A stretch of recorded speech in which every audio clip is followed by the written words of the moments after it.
But Donald Trump just walks around making stuff up. A very important debate. Now, she wants to do another one because she got beaten tonight, but I don't know. Why wouldn't you look at her? The polls are indicating that we got 90%, 60%, 72%, 71%, and 89%. Where are you getting these numbers from? I don't know where he got them. Maybe he went to bingo and he's just shouting numbers. It's 99 to 1, 68, 8675309. Jenny, who do I turn to? Look, the polls are saying that I won that by 80-20, 90. We have one here, 92-7, and I sort of believe that's right. I thought, look, I've been told I'm a good debater. I think it was one of my better debates, maybe my best debate. Yeah, well, I don't know if it was your best debate, but it was definitely my best debate. Claiming he doesn't trust the Fox News team, even his loyal media allies aren't safe from his paranoia. Trump is running out of places to hide from the truth. But he's going to claim it's all rigged against him. This morning he told the suck-up squad at Fox and Friends he doesn't even trust the Fox News team. I know that last night Fox News sent letters to your campaign and her campaign offering 3 dates of debates moderated by Martha and Brett. One is October 9th in Arizona. Well, I wouldn't want to have Martha and Brett. I'd love to have somebody else other than Martha and Brett. I'd love to have, frankly, Sean or Jesse or Laura. Or Kid Rock or Kanye. For years, Trump has promised us a health care plan, and for years we've heard the same thing. Well, here we are again, and once more, Trump dodges the question. He doesn't have a plan, just concepts that don't exist. Of a plan that he would release in the not-too-distant future, and this must be some concept for some plan, because he's been just about to release it for a long time.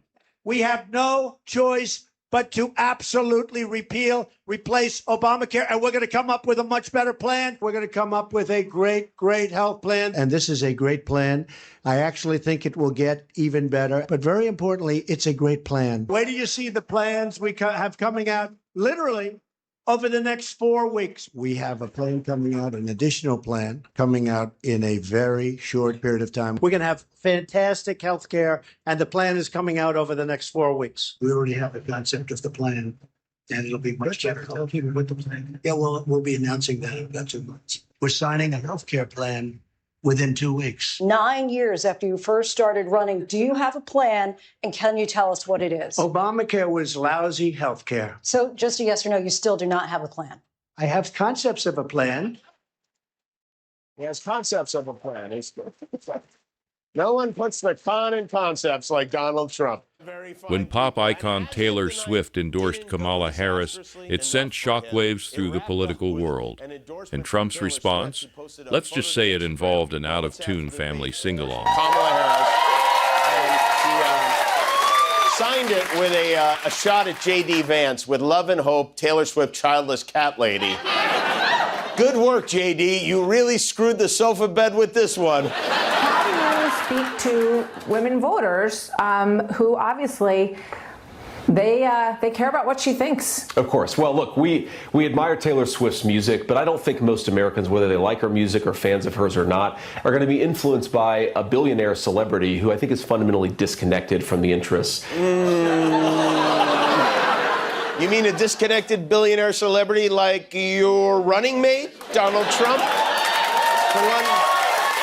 You mean the one who has a skyscraper with his name on it? Trump this morning responded to the Taylor Swift endorsement and said, not a fan, but I have some bad news. His granddaughter, Arabella, Ivanka's daughter, 2 months ago had a Taylor Swift cake for her birthday. So eat that, Grandpa. Luckily for the Trumps, so they don't need Taylor Swift. They've got some pretty darn talented singers right there in their own family. Well, I won't back down. No, I won't back down. You can stand me up at the gates of hell, but I won't back down. How about quiet down? Can you do that? Because J.D. Vance has somehow latched onto one of the most absurd conspiracy theories out there. Haitian immigrants eating pets in Ohio. Not only did he push this baseless rumor, but he's also gone out of his way to defend it. Now, this is a story that originated on Facebook. Someone posted that their neighbors, not a joke, their neighbor's friend's daughter saw Haitian immigrants eating cats or geese or who the hell knows what. JD decided, I'm going to make this the centerpiece of every stump speech. Then it wiggled its way into Trump's little brain, and now this imbecile is forced to defend it constantly. Why push something that's not true?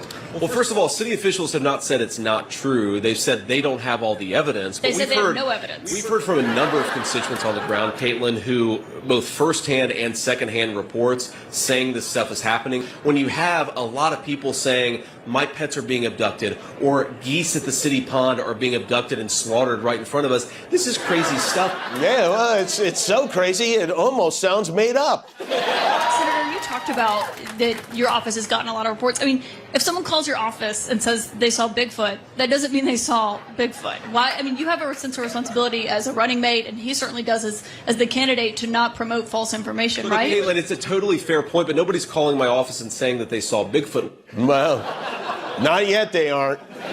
In Springfield, they're eating the dogs, the people that came in. They're eating the cats. They're eating the pets of the people that live there. And this is what's happening in our country, and it's a shame. As far as rallies are concerned, as far as the reason they go is they like what I say. They want to bring our country back. They want to make America great again. It's a very simple phrase, make America great again. She's destroying this country, and if she becomes president, this country doesn't have a chance of success. Not only success, we'll end up being Venezuela on steroids. I just want to clarify here. You bring up Springfield, Ohio, and ABC News did reach out to the city manager there. He told us there have been no credible reports of specific claims of pets being harmed, injured, or abused by individuals within the immigrant community. Well, I've seen people on television. Let me just say here, this is the people on television say my dog was taken and used for food. So maybe he said that, and maybe that's a good thing to say for a city manager. I'm not taking this from television. But the people on television saying their manager. dog was eaten by the people that went there. Again, the Springfield city manager says there's no evidence of that. Vice President Harris, out. I'll let you respond to the rest of what you've heard. You talk about extreme. If you're tired of the lies, the distractions, and the conspiracy theories, join us. Stand with Kamala Harris as we push back against the chaos and demand the leadership we deserve. Hit like, subscribe, and leave a comment below to show your support. Let's make sure this message reaches every corner of the country, because together, we can build a future grounded in truth, accountability, and real progress. Are you now acknowledging that you lost in 2020? No, I don't acknowledge that at all. But I said that sarcastically. You know that. It was said, oh, we lost by a whisker. That was said sarcastically. Look, there's so much proof. All you have to do is look at it. And they should have sent it back to the legislatures for approval. I got almost 75 million votes, the most votes any sitting president has ever gotten. I was told if I got 63, which was what I got in 2016, you can't be beaten.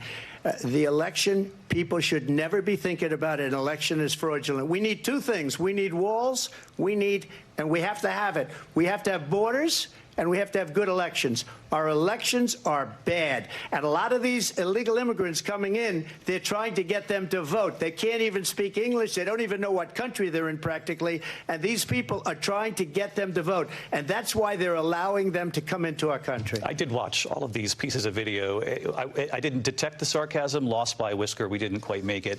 And we should just point out here as clarification, and you know this, you and your allies, 60 cases in front of many judges, many of them Republican. No judge looked at it. And said they said we didn't have standing. That's the other thing.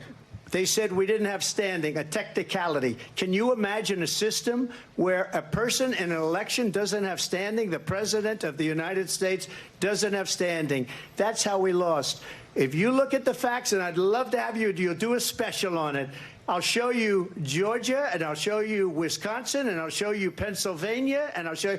We have so many facts and statistics, but you know what? That doesn't matter, because we have to solve the problem that we have right now. That's old news. And the problem that we have right now is we have a nation in decline, and they have put it into decline. We have a nation that is dying, David. Mr. President, thank you. Vice President Harris, you heard the president there tonight. He said he didn't say that he lost by a whisker, so he still believes he did not lose the election.